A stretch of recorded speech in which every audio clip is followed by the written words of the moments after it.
Local host host slash php class php class.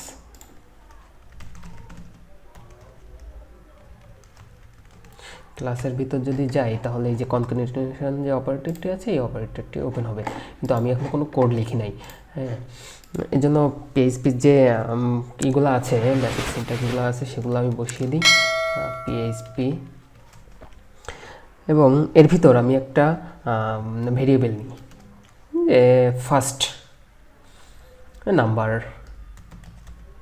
Number one is equal to 10 suppose আমি ধরে নিই, এবং number two is equal to 20। So এই দুটাকে আমি ভেরিয়েবল দুটোই নিলাম। নেওয়ার পর এখন আমার কাজ হবে আমি এটাকে ইকো করব, যে ইকো দা ফার্স্ট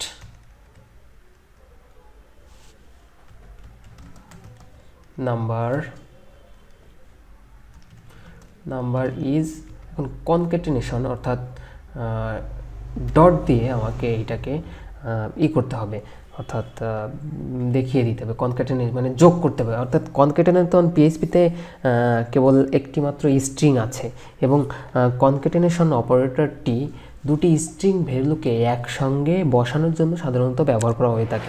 দুটি স্ট্রিং ভ্যালুকে একত্রে কনক্যাটেনেশন করার জন্য এই অপারেটরটি ব্যবহার করা হয়। অর্থাৎ এই যে ডট যে সাইনটা আছে এটা হচ্ছে কনক্যাটেনেশন অপারেটর।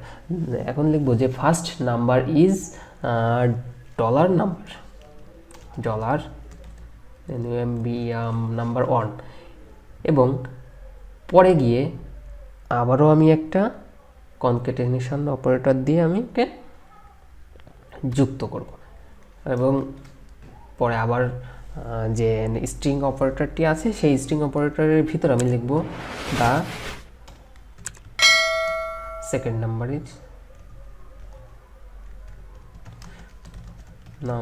ইজ আবারও কনক্যাটেনেশন অপারেটরের মাধ্যমে আমি ওইটাকে যুক্ত করব নাম্বার 2। এখন আমি লাস্টে গিয়ে সেমিকোলন দিয়ে যুক্ত করে দিব, সেমিকোলন দিয়ে শেষ করব। এখন যদি আমি এটাকে রিফ্রেশ দিলে দেখবেন যে দ্য ফার্স্ট নাম্বার ইজ 10 এবং দ্য সেকেন্ড নাম্বার ইজ 20। অর্থাৎ এই জায়গায় দেখেন যে আমার ইজের পরে কিন্তু 10 কিন্তু গায়ে লেগে গেছে, অর্থাৎ দির পরেও কিন্তু আগে 10টে গায়ে লেগে গেছে। এর জন্য আমাকে করতে হবে যে এই যে অপারেটরটির আগে আমি একটা স্পেস দিব, এবং এই অপারেটরটির আগে আমি একটা স্পেস দিব। এখন যদি আমি রিফ্রেশ দিই দেখবেন যে দ্য ফার্স্ট নাম্বার ইজ 10 এবং সেকেন্ড নাম্বার ইজ 20। তো এরকমভাবে সাধারণত কনক্যাটেনেশন অপারেটরটি একটা ভেরিয়েবলকে অন্য আরেকটি ভেরিয়েবলের সঙ্গে যুক্ত করার জন্য সাধারণত ব্যবহার করা হয়। সো একটা বড় প্রজেক্ট করার জন্য অনেক সময় এই সব অপারেটরগুলো ব্যবহার করা হয়ে থাকে। সো আপনি যদি একটা লাইভে কোনো প্রজেক্ট করতে চান তাহলে অহরহ আপনাকে এই অপারেটরটি নিয়ে কাজ করতে হবে।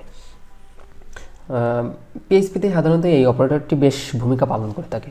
সো আজকের ভিডিও এই পর্যন্তই। সবাই ভালো থাকবেন। ধন্যবাদ সবাইকে।